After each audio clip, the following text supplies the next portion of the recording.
How many of us read?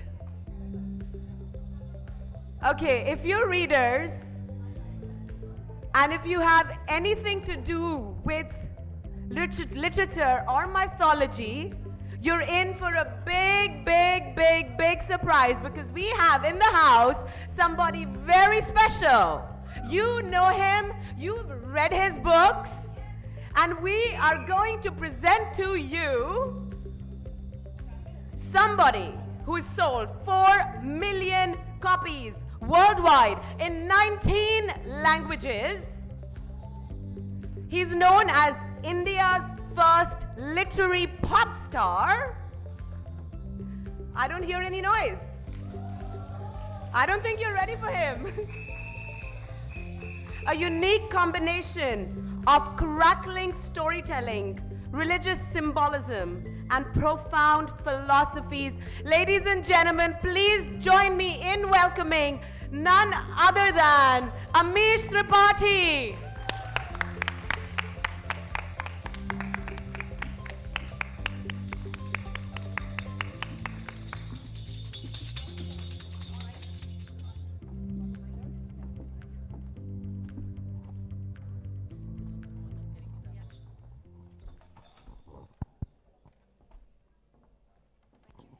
I would like to extend on behalf of all of us a very warm welcome to a very beloved author.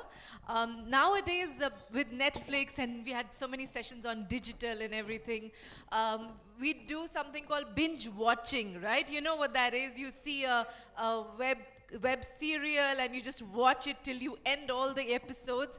And I must confess, I did binge reading with the Shiva trilogy, The Immortals of Melua, and I just didn't put it down because it was unput downable. And I will tell you why it was unput downable, because I must admit and confess I'm very critical when it comes to readings of our mythology, because I love our mythological characters. And something which is done half-heartedly or with a pseudo-psychoanalytic sort of reading sort of disturbs me a little, because for me these figures are as powerful as we can make them out to be. And the kind of purity and the devotion and the rigor and the modernity that you brought in was really like a stroke of genius or a blessing or I don't know what.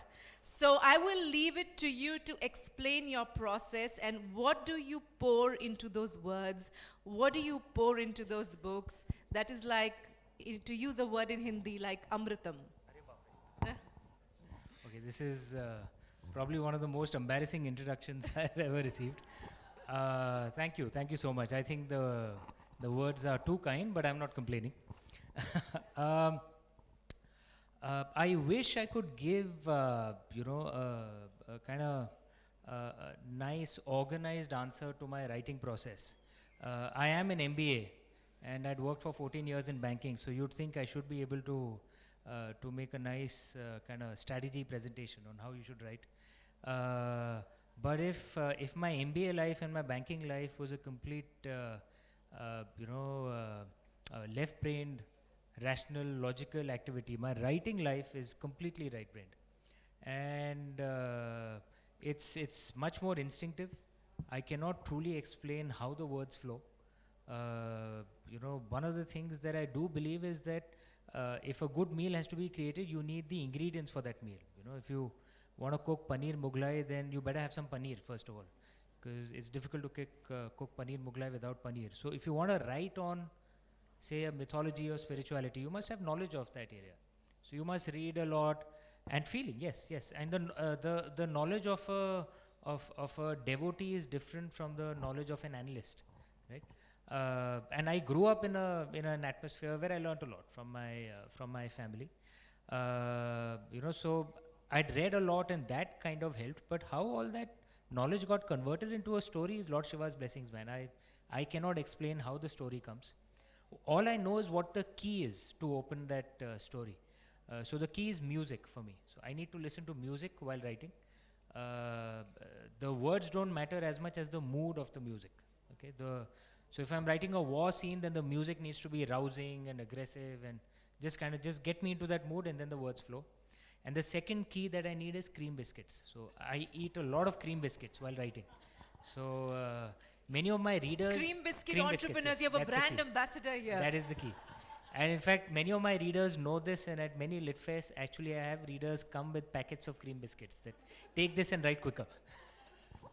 Thank you, Amish, for sharing that, because what you say about music, you know, as the meta language, that no matter what language you speak, I have sisters from Egypt, I have sisters from USA, Nigeria, everywhere, no matter what language we speak, music is a meta language in the sense that it, I have heard fado in Portugal and Egyptian music over there, and and Carnatic music, or I can just convey the mood, right? yeah, that's you don't right. need to know the words. You you'll don't just- need to know the words. You plug into the spirit, the mood. We have Meenu Bakshi over here, who is you know, an acclaimed singer, musician. She's right there. She sings in 5 languages, and you know, she would concur with us.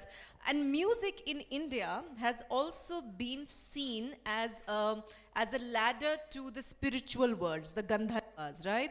And my grandfather, who's late grandfather, who used to say, he used to, you know, do his riyaz, you know, he used to just sing in the Gurudwara, like you sing, you know, devotional music in the Gurudwara. And till his last days, every morning, very regularly, couple of hours, he would do his riyaz, which was practice, you know, the swaras. And we would ask him, he was in his 80s, and we said, you've sung all your life. Why do you need to do your riyaz or your practice of the swaras, of the musical notes every day, you know, and couple of hours? Why do you still need to do it? And he said, this is what will show me the way to my afterlife. So what you said about music, the connecting life and afterlife, because the gods of mythology are there somewhere in the air, in a meta life somewhere, and we access them through music to count. We access them through anything which can kind of open the key. Right. You know, and music is one of them. There's, you know, there are so many ways. In the Indian way, there's a belief that, you know, and there's, of course, there's the Gyan Yoga, the Bhakti Yoga, the Karma Yoga, you know, the path of knowledge, the path of... Explain that. We have an international audience, so it'll be so precious to hear from you about this very fundamental aspect of Indian culture and Indian philosophy. Okay, so, this I'll have to explain, and everyone knows what yoga is, I assume, or yoga. Please explain as it's called. It's afresh. It's always nice. It has been reduced to just exercising, you know, and getting the yoga body. And I've heard of things like beer yoga. What's beer yoga actually? I mean, apparently you're supposed to do yoga and drink beer with it. It reminds me, in Portugal, we had a lunch and we had sangria, and one of our friends from Switzerland, she said, I need the sangria, I need to connect to my heart. So it's a bit like that. But you know, the root of the word yoga essentially means unity, right? So what you're supposed to do with yoga is unite with the divine. That's the thing. And doing the exercises, the asanas, is actually the first step. Because without a healthy body, you can't take the next step. So that's the first thing which everyone needs. If you have an unhealthy body, you can't do anything in life. But most of us stop only there. You're actually supposed to go further. You know, and what we call yoga is actually hatha yoga. The asanas, the exercises that you're doing to have a healthy body.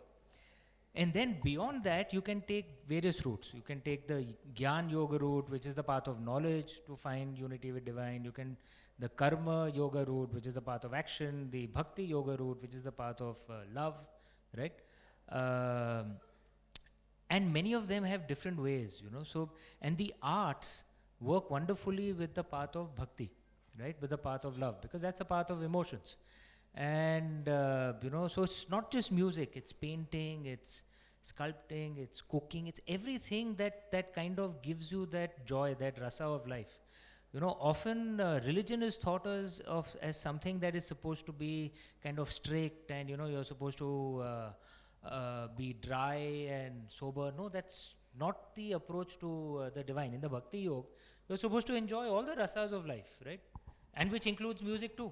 You know, dance, have fun. It's like, I'm a Shaivite, so on Mahashivratri night, the great night of Lord Shiva, we stay up all night.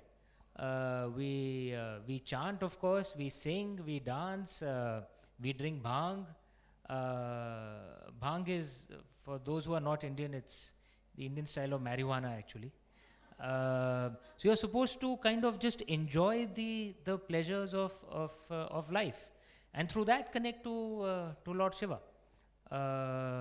And this is the path of bhakti yoga, of the path of devotion and love. And yes, all the arts essentially end up being a part of this. You should, it truly is, it's kind of like a spiritual experience, right? If you truly love it, it is. What you started, Amish, with your writings is a renewed conversation with our epics, a renewed conversation with characters we have known, but often our understanding is limited by folklore. And folklore is a mix of various narrations that have survived down the ages, because these are by and large oral traditions. Yes, there's a Ramcharitmanas, there's a, the epics are written, but who goes back to read them in the original language and translate, sit in the library, consult with experts? Not many people. So, you sort of end up listening or, watching, like you said, the Ramayana, and sort of derive your understanding from narrations and the way the narratives are created in these, various ways that, the television or just general folklore, or, I remember going to the Ram Leela when I was a child. I don't know how many children still do that, but it was like, and you sort of re-narrated, your grandmother told you some aspect, and the fact that we heard about Shrupnakha or Sita or all the goddesses, Radha, was, I don't remember reading a book about it. And here you have sort of added another layer of interpretation, which is very welcome, by the way, because here is somebody trying to reinterpret and read, but in a new way, in a way that we in the modern times can connect. Tell us a little about, for the layperson, for all of us, there is one aspect of mythology which is religious or spiritual. You pray to the gods and you don't talk to them. You sort of don't question them. But in your works, you sort of look at the humanity, the path from human to God, sort of telling the person that, in Aham Brahmasmi, like we say, I am God, the divine and I are one, you and the divine are one. So there is a connection you create that start with the human and sort of move that journey to the God. Tell us, what are your references? Do you use written text as your source material? Do you use folklore? Do you use inner meditation? Or do you, like Vivekananda said, mythologies, it doesn't matter beyond a point what we know, the broad line of what, let's say, the Savitri story was. But it's important that you take from that character, that story, what uplifts you and what empowers you. And you do not get into too much of, iteration about why this, why that, and just sort of use mythological characters to empower yourself. What is your understanding of why are they still relevant?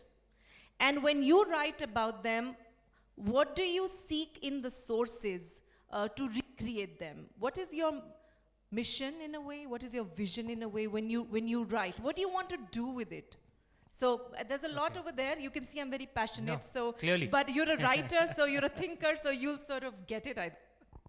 So, pop quiz, the word mythology, what is the root of that word? Anyone wants to take a guess?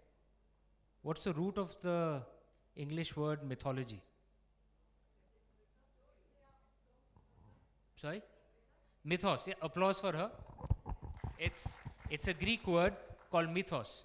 What does mythos mean? Is that it? One of the things I love to travel. Sorry. That's something that's put into the explanation of mythology. I love to travel, and when I travel, I like to meet locals. I like to eat local food, try and learn local languages, meet locals so that you can understand their culture. And as long as the food isn't too weird, I like to eat local food as well. And because you understand the culture much more deeply. And I traveled to Greece some 13, 14 years ago. And I'd asked a Greek person that what does mythos mean? And she told me this beautiful thing, that the Greeks believe that mythos is a story that hides the philosophical truth. Okay. And if you understand that, then you realize that the story by itself is actually not that important. What is important is the philosophy at the heart of that story. And the story is like a nice vehicle. Why is it conveyed in a nice vehicle? Because a PowerPoint presentation is damn boring. But a story is fun, right? But through that story, the purpose is to understand the philosophies at the heart of that story. Now, if you see it from this perspective, then okay, pop quiz again. If I have to ask you to describe Sita Ma, goddess Sita, in one word, what are the words that come to mind? Pativrata, okay. Pativrata, for those who are not Indian, it kind of means someone who is very devoted to the husband. Not to cross your boundaries, okay.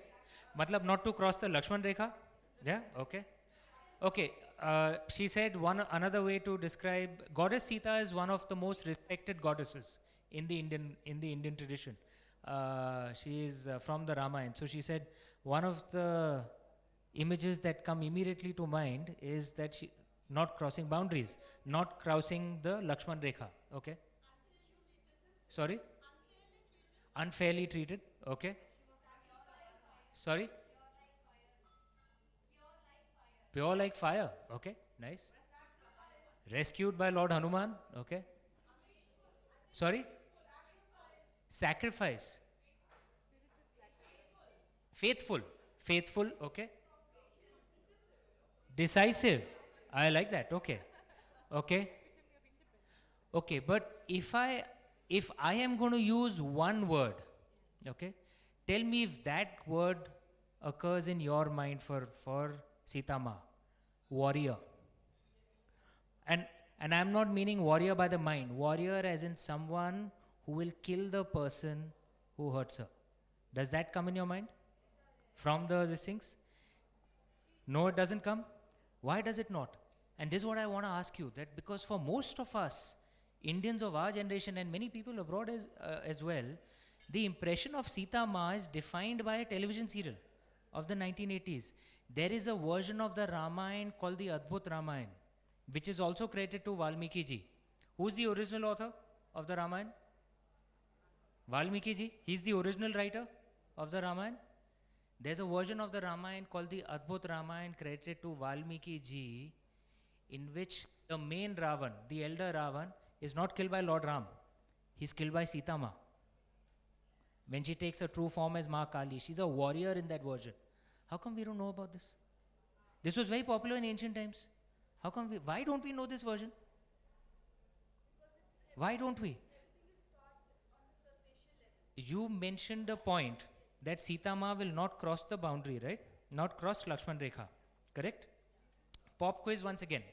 Is Lakshman Rekha mentioned in the original Ramayana? Original Ramayana written by Valmiki ji. Is there a Lakshman Rekha in the original Valmiki Ramayana? A boundary that she should not cross? Is that there in the Valmiki Ramayana?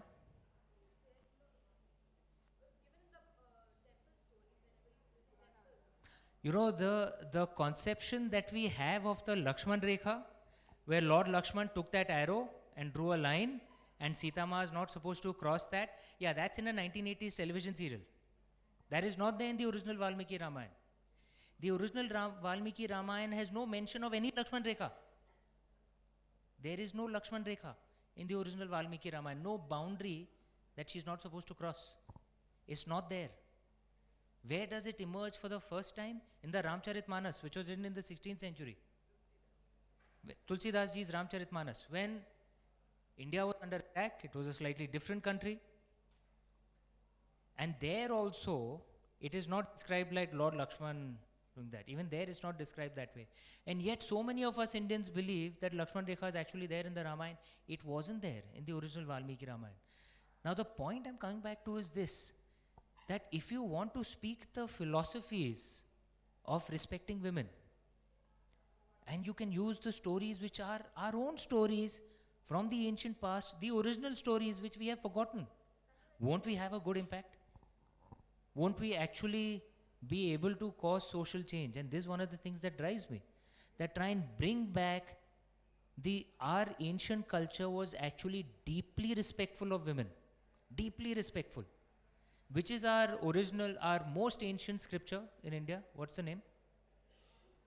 Anyone wants to guess? No, no, see, that's very recent. The most ancient scripture, Rig Veda. Yes, applause for her.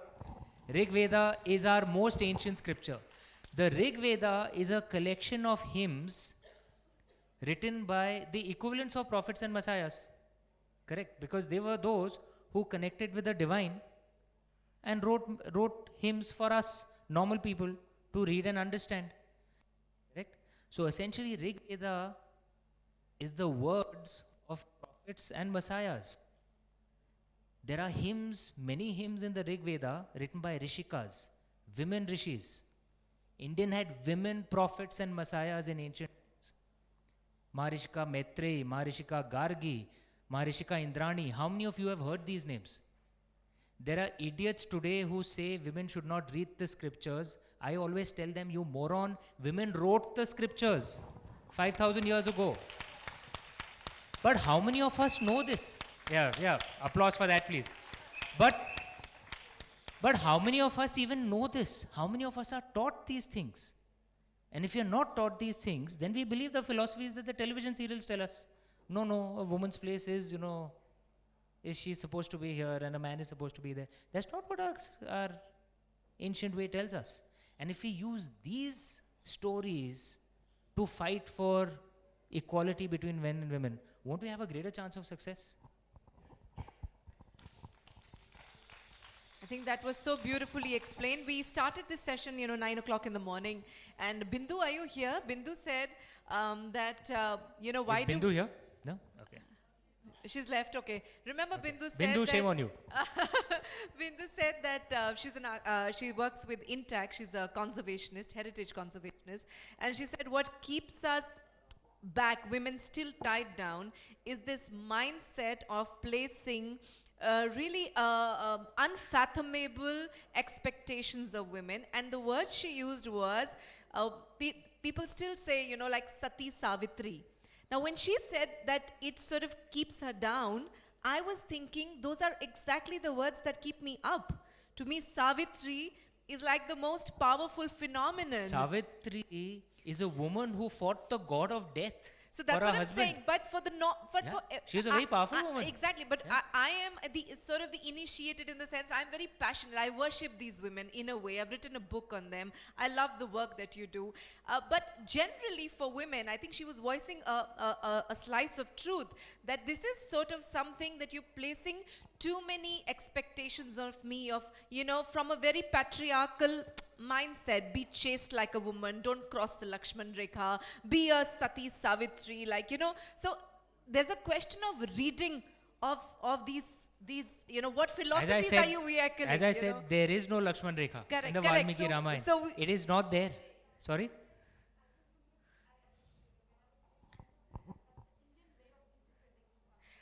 So the Indian way has been largely dominated by maybe a masculine way of, or people have, you are a man as well, but there is a I'm great sorry. seeker. There is a great seeker, and in India we say every soul is feminine, so you're in touch with that feminine soul, and you are giving a very balanced and sort of a, upholding the feminine as well. But not everybody has sort of interpreted, people for reasons of controlling power have also sort of tried to bind women down by giving interpretations of these very powerful characters to create blockages in our hearts and minds, like, oh, she couldn't do that, so I can't do that either. So I want to congratulate you for the empowering and liberating narratives that you are creating. So that was I wish I could take credit for creating this, but honestly it's not the truth. I'm only speaking of things that are already there. It's just that we've forgotten them. So I admit that, like in every culture, we have some patriarchal interpretations as well, especially the things that have been written in the last 1,000 years. But if you go older, if you go earlier, you find deeply, like there is no difference between men and women in this. That you are looked at for your karma, for your capability, for your knowledge. How many of you have heard of Adi Shankaracharya ji? Yep. I mean, he was one of the most brilliant men India ever had. Large parts of what we know as Hinduism today was actually created by Adi Shankaracharya ji. His most famous debate, which is probably one of the finest debates, you should try and research and read and as much as you can. It is a wonderful debate.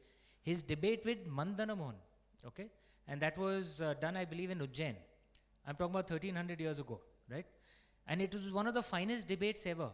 Who was the judge of that debate? Remember, a judge is someone who knows more than the two people debating, because that's the only way the judge can actually judge, right? Who won? Who was the judge? Ubhay Bharti. It was a woman. A woman was the judge for Adi Shankaracharya ji's debate. Applause for her. And applause for Ubhay Bharti as well. But we don't,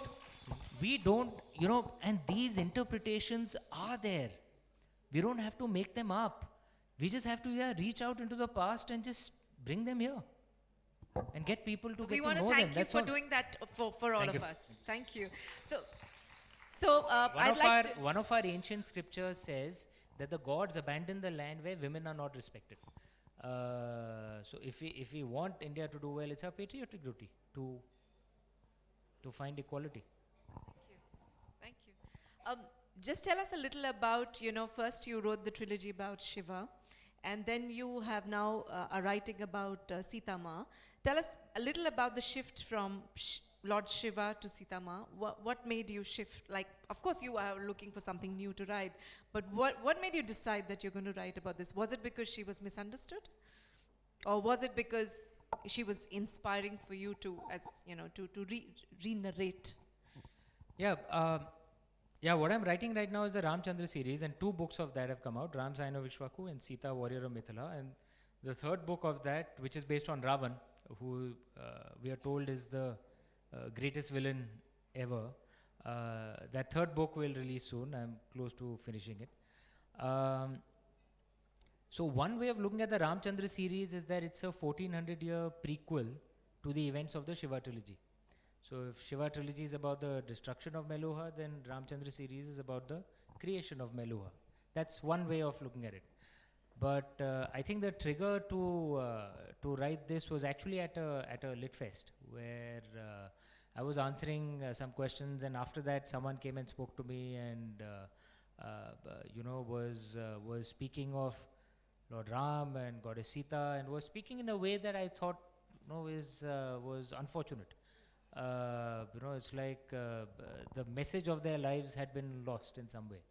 And that upset me. I'm not the kind of person, I certainly was in my corporate days the kind of person who would shout and scream a lot, but I'm not really that kind now. But it upset me. And that day I decided, no, actually I think my next series should be this. So I started writing that day. Thank you for that. I will take the opportunity. We had a 15-minute session, but we took the opportunity to extend it so that we could take a few questions and answers from everybody who's over here. So we will begin with the first question. Yes, ma'am. Yeah, we have another mic.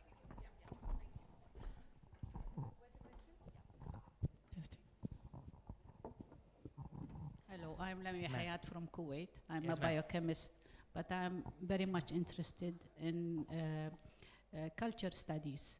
If I visited Siem Reap in Cambodia, and the biggest temple they have, all the walls were dedicated for women. If you read through Pharaoh's literature, all the kings, they have great respects for their wives and for their mothers. And they put, sort of talking about Ayurveda, they advised the type of the oils that they should sort of massage their wives to feel relaxed, to be happy, okay? And all these musicians, out of respect of their wives, to let them hear music that elevates their souls to make their features more beautiful for them.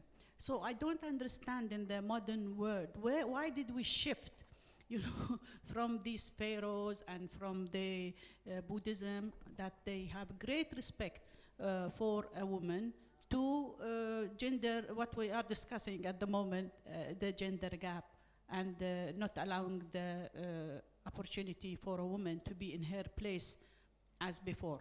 In our religion also, our prophet, when they asked him whom we should cherish, he said, your mother. And then secondly, they asked him, whom would you cherish? He said, your mother. And then the third time, he said, mother. And then the fourth time, then he said, the father. So that's the woman. So my question is, who led this shift? If this is people, from 1,440 years, the mother as a woman, it should be of great value. Now, after that, why should we suffer from gender gap? No, true. To your own opinion. Yeah, no, very good question. And from what I know, even Prophet Muhammad's wife, Lady Khadija, from what I know and from what I've read, she was a businesswoman, and in fact, the Prophet was her employee, if I'm not mistaken. He was her so employee. yeah, He was a shepherd for her. Yeah, so Yeah. and that is the example of the Prophet's own life. And many ancient cultures respected the sacred feminine and the feminine principle. In fact, the root of the word for women in many of the ancient cultures used to come from the word source or origin, right? So, look, how it changed, one can keep debating it. I have some theories too. How in can the it last, change again? in the last 1,000 years. The theory that I have is, women can compete with men in practically all areas. In the area of knowledge, in the area of business, in the area of being an artist, in practically all areas, women can compete with men. There's one area where they have a problem, which is the area of violence, right? Simply because men are physically bigger, on average, I'm saying, on average. Men are physically stronger than women. And you'll find in many societies which suffer a lot of random violence for very long periods, you'll notice they tend to become patriarchal. Because in an era of tremendous violence, women find it difficult to compete. If it's a relatively peaceful era, like even someone like me, I'm a relatively small man, right? In an era of violence, men like me would find it difficult to compete, to be honest, right? But in a relatively peaceful era, yes, even men like me can compete. If you see, average wars, violence levels in the last 1,000 years across much of the world, it was really horrific. And did that cause changes in societies, across many societies? This is a theory that I have. Possible. But the way I see it is, in the last 70 years, whatever the media may say, on a per capita basis, humanity has never been less violent on a per capita basis. Which is why you find so many societies now, the status of women is rising once again, because in a relatively peaceful society, they can compete, right? This is a theory that I have. So so I would say that it is, of course, in the interest of society, but is especially in the interest of women to push for a society where random violence levels are at its minimum, because it creates a space for women to compete. This is a theory that I have. I don't know if others agree with it or not, but yeah. I think the men should have not thinking, oh, okay, physically their hormone, their testosterone allow them to become that aggressive. When it goes, shoots up or it comes down, but according to what they eat. But I'm saying, with the new technology, if you have women and men are physically equal, they should have thought of it. Physically equal, men and women, with technologies, cars. I mean, Thank you, Dr. Technology Lamia. is equalizing. Thank you. We are running out of time, so I'm sorry, your question was wonderful. It's something that you articulated. Dr. Lamia is a very respected enzymologist, and I learned so much about working of enzymes in my body in my time with her the other day when we were flying to Egypt, actually. And yeah, so thank you, Amish. Thank You're you. going to Thank you. continue with us on the gala inaugural. Okay. We have our other guests who have arrived, and we are always good on time, so we're just 5 minutes beyond 5. So thank you, Amish, for this wonderful Q&A session. A big round of applause.